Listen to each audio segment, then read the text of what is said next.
It's time for Dominic and Jonathan stories. Here we go. The sun peeked through the blinds, casting a warm glow on Dominic and Jonathan's faces. They stretched and yawned, eager to start their day. "What do you want to do today?" asked Dominic. "I don't know," replied Jonathan. "What do you want to do?" "I want to go to the park," said Dominic. "We could play basketball or go for a walk." "That sounds good," said Jonathan. They got dressed and headed out the door. At the park, they played basketball for a while, then went for a walk. As they walked, they saw a group of people gathered around a stage. "What's going on?" asked Dominic. "I don't know," said Jonathan. "Let's go see." They walked over to the stage and saw a man playing guitar and singing. He had a beautiful voice and played the guitar with skill. "Who is that?"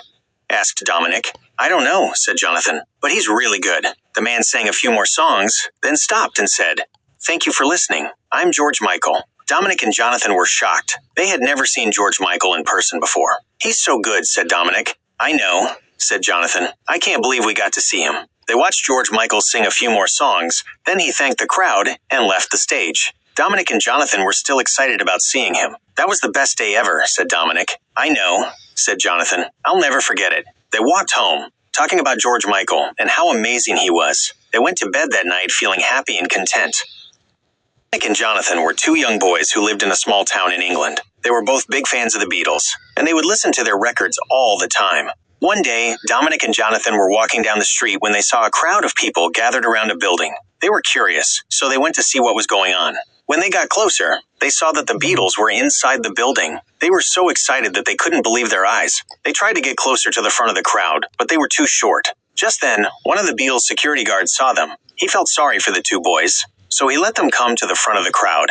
Dominic and Jonathan were so happy that they could finally see the Beatles up close. They even got to shake hands with them. The Beatles were very kind to Dominic and Jonathan. They talked to them for a few minutes and even signed their records. Dominic and Jonathan were so excited that they could hardly speak. They knew that they would never forget this day.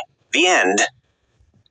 1964. Dominic and Jonathan are two boys from Liverpool, England, who are obsessed with the Beatles. They spend all their free time listening to their records and practicing their instruments. One day, they get a call from their school principal, who tells them that they have won a contest to meet the Beatles. Dominic and Jonathan are ecstatic. They can't believe their luck. They go to the studio where the Beatles are recording their new album, Meet the Beatles. They meet John, Paul, George, and Ringo, and they instantly become friends. The Beatles are impressed with Dominic and Jonathan's musical talent.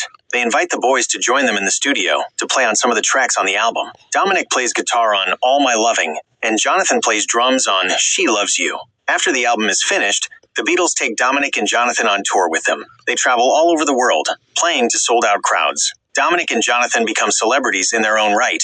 The Beatles and Dominic and Jonathan remain friends for the rest of their lives. They continue to make music together, and they write and produce many hit songs. Dominic and Jonathan's friendship with the Beatles is one of the most famous friendships in music history. Dominic and Jonathan were two best friends who loved to play video games together. One day, they were playing their favorite game until late at night. "I'm getting tired," Jonathan yawned. "I think it's time for bed." Dominic nodded. "Me too. We can finish this level tomorrow." They both turned off their game consoles and brushed their teeth. Then, they climbed into their beds and pulled the covers up. "Good night, Dominic," Jonathan said. "Good night, Jonathan," Dominic replied.